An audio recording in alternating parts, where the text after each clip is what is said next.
So hello everyone, আজি আমি এই ভিডিওটোত কি কৰিম অনুশীলনী 1.1 অৰ কোৱেশ্চন নম্বৰ 6 আৰু 7 অৰ সলিউশনটো ডিসকাস কৰিম ঠিক আছে তেতিয়ালে বলা চাই লওঁ কোৱেশ্চন নম্বৰ 6 আৰু 7 ত কি দিয়া আছে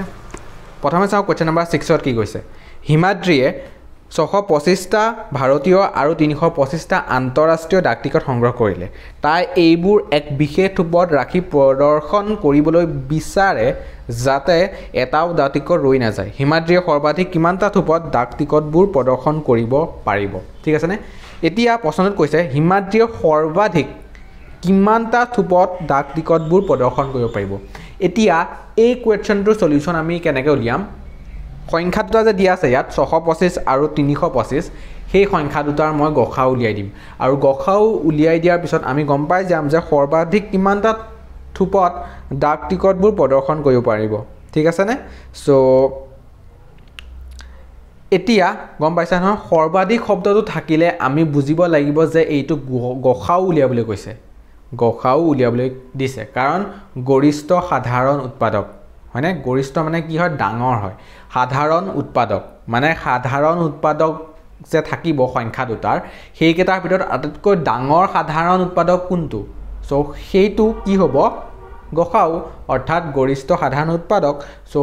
আমি গখাও উলিয়াই দিলে এই কোৱেশ্চনটোৰ এনসাৰ পাই যাম ঠিক আছে সো প্ৰথমে মই লিখিম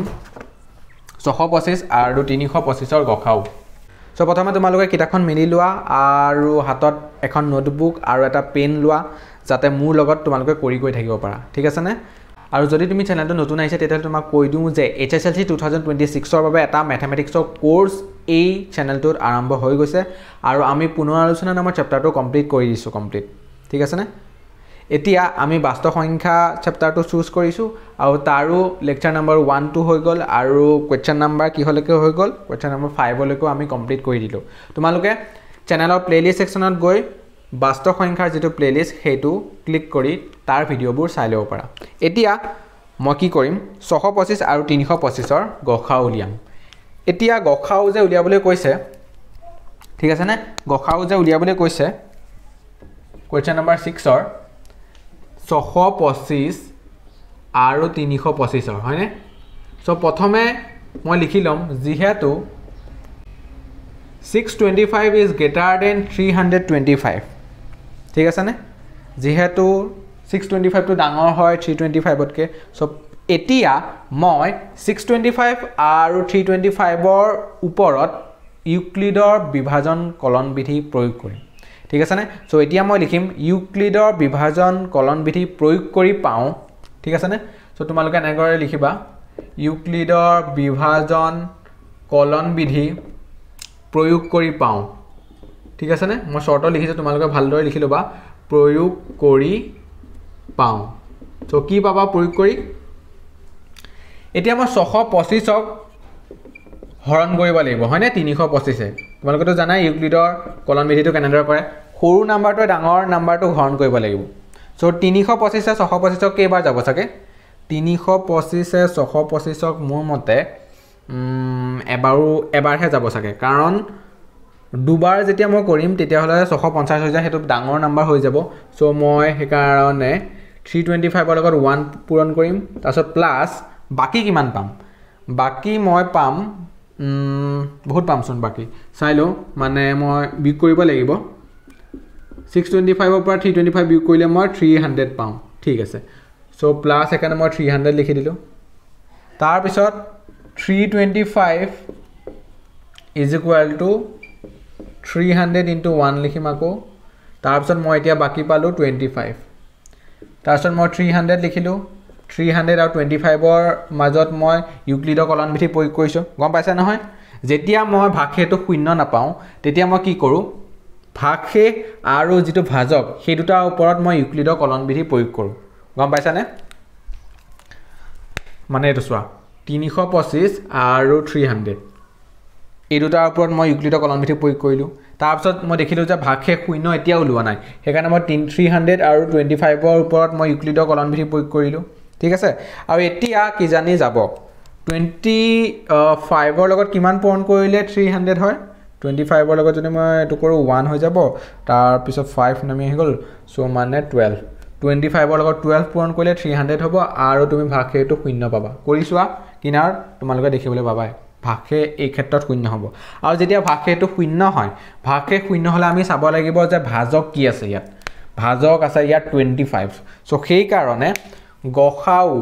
আমি কিমান পালো এটাকে গ হা উ কিহৰ গসাউ 625 আৰু 325 ৰ গসাউ আমি পালো 25 সো এনসার এখানে কি হ'ব 25 হ'ব সেখানে তুমি কি কেনেদৰে লিখিবা হিমাদ্ৰীয়ে সৰ্বাধিক 25 টা থুপত ডাক টিকটবোৰ প্ৰদৰ্শন কৰিব পাৰিব ঠিক আছে নে সো এটাকে বুলি দি শেষত তুমি এনেদৰে লিখি দিবা হ'ব সো আমি কি কৰিলো এই কোৱেশ্চনটোত গসা উলিয়ালো ঠিক আছে সো ইউক্লিডৰ কলন বিধি প্ৰয়োগ কৰি আমি গসা উলিয়াছো তুমি ইচ্ছা কৰিলে বেলেগ পদ্ধতি ইউজ কৰি গসা উলিয়াব পাৰিবা আৰু বেলেগ পদ্ধতি কি আছে মৌলিক উৎপাদকীকৰণ পদ্ধতি আছে বা বিভাজন বিধি আছে ঠিক আছে নে কৰিলেই হ'ল আৰু কথা নাই জাস্ট গসাউটো উলিয়াব লাগে কাৰণ ইয়াত কৈ দিয়া নাই নহয় যে ইউক্লিডৰ কলন বিধিয়ে প্ৰয়োগ কৰা বুলি একো কৈ দিয়া নাই জাস্ট আমি গসাউটো উলিয়াই এনসাৰটো উলিয়াব লাগে হ'ব মৌলিক উৎপাদকীকৰণ কৰিও তোমালোকে উলিয়াব পাৰিবা ঠিক আছে সো ইয়াৰ পিছত চাও কোৱেশ্চন নম্বৰ 7 ত কি কৈছে কোৱেশ্চন নম্বৰ 7 ত কৈছে দুডাল ৰছীৰ দৈৰ্ঘ্য ক্ৰমে 64 সেন্টিমিটাৰ আৰু 80 সেন্টিমিটাৰ দুইডালৰ পৰা সমান দৈৰ্ঘ্যৰ টুকুৰা কাটি উলিয়াব লাগে অকনো ৰৈ নোযোৱাকৈ দুইডাল ৰছীৰ পৰা কাটি উলিয়াব পৰা তেনে টুকুৰাৰ সৰ্বাধিক দৈৰ্ঘ্য কিমান ঠিক আছে নে সৰ্বাধিক শব্দটো ইউজ কৰি দিয়াৰ কাৰণে আমি কি উলিয়াম গসা উলিয়াম কিহৰ গসা উলিয়াম 64 আৰু 80 ৰ গসা উলিয়াম ঠিক আছে 64 আৰু 80 গসা উলিয়াব লাগিব Question number 7 ত সো question number 7 তো মই ইয়াতে লিখি দিও তোমালোকে চাই লোৱা question number 7 ইয়াত কি কৈছে 64 আৰু 80 ঠিক আছে নে 64 আৰু 80 ৰ গসা উলিয়াবলৈ দিছে মানে ডাইৰেক্ট কোৱা নাই আমি গম পাইছো প্ৰশ্নটো বহি যে গসা উলিয়ালে আমি সৰ্বাধিক দৈৰ্ঘ্যটো পাম ৰছীডালৰ সৰ্বাধিক দৈৰ্ঘ্য পাম ঠিক আছে না তেনে টুকুৰাৰ সৰ্বাধিক দৈৰ্ঘ্য ৰছী টুকুৰাৰ সো এতিয়া মই 64 আৰু 80 ৰ উলিয়াব লাগিব গসাউ এতিয়া মই মৌলিক উৎপাদকীকৰণ পদ্ধতি উলিয়াম নি গসাউ না নুলিয়াম বাৰু মৌলিক উৎপাদকীকৰণ পদ্ধতিটো ইয়াৰ পিছতহে পাম হয় না অনুশীলনীটো 1.2 তে আছে ঠিক আছে সো এই ক্ষেত্ৰটো মই ইউক্লিডৰ কলন বিধিয়ে প্ৰয়োগ কৰো ঠিক আছে না কাৰণ আমি এতিয়ালৈকে শিকা নাই মৌলিক উৎপাদকীকৰণ পদ্ধতি সো কিছুমানে যি সকলে 1.2 অনুশীলনীটো কৰিছে বা সেই বিষয়ে জানে তেতিয়াহলে তোমালোকে গম পাইছাই বা তোমালোকেটো এনো কিছুমানে জানিবও পাৰে যে মৌলিক উৎপাদকীকৰণ পদ্ধতি গসাউ কেনেকৈ উলিয়ায় কাৰণ এটো আমি আগতেও পাই আহিছো আগৰ ক্লাছতো আমি পাই আহিছো ঠিক আছে নে সো সেই কাৰণে মই ইউক্লিডৰ কলন বিধিয়ে প্ৰয়োগ কৰিম ঠিক আছে সো প্ৰথমে মই চাম যে 64 আৰু 80 ৰ মাজত কোনটো ডাঙৰ 80 সংখ্যাটো ডাঙৰ হয় হয়নে 80 সংখ্যাটো ডাঙৰ হয় সো সেই কাৰণে মই 64 আৰু 80 ৰ মাজত ইউক্লিডৰ কলন বিধি প্ৰয়োগ কৰিম সো সেই কাৰণে মই লিখিম যিহেতু 64 less than 80 এটাকে ইউক্লিডৰ কলন বিধি প্ৰয়োগ কৰি পাও আমি কি পাম 80 হৰণ কৰিম 64 ৰে সো 64 ৰ লগত 1 পূৰণ কৰিব লাগিব আৰু বাকি কিমান থাকিব 10 পা 4 গল থাকিল 6 তাৰ পিছত 7 পা 6 গল থাকিল 1 সো 16 পালো আমি সো তাৰ পিছত মই 64 আৰু 16 ৰ মাজত ইউক্লিডৰ কলন বিধি প্ৰয়োগ কৰিম সো 16 এ কেইবাৰ যাব 16 ৰ লগত কিমান পূৰণ কৰিলে 64 পাম 4 পূৰণ কৰিলে আৰু এই ক্ষেত্ৰত হ'ব ভাগশেষ 0 যেতিয়া ভাগশেষ 0 হল তেতিয়া মই চালো যে ইয়াত ভাগশেষ 0 হলে আমি চাব লাগে যে ইয়াত ভাজক কি আছে ভাজক আছে ইয়াত 16 সো যেহেতু ভাজক ইয়াত 16 আছে সেই কাৰণে মই গসাউ পাই গলো এতেকে গ হা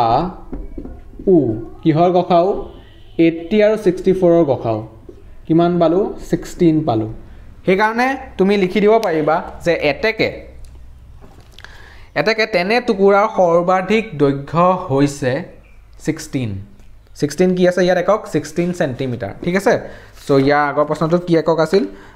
কিমানটা ডাক টিকট আছিল ন ইয়াৰ আগৰ প্ৰশ্নটো লিখিবা যে হেতু আৰু 25টা ডাক টিকট হ'ব ন হিমাদ্ৰীয়ে সৰ্বাধিক 25টা থুপত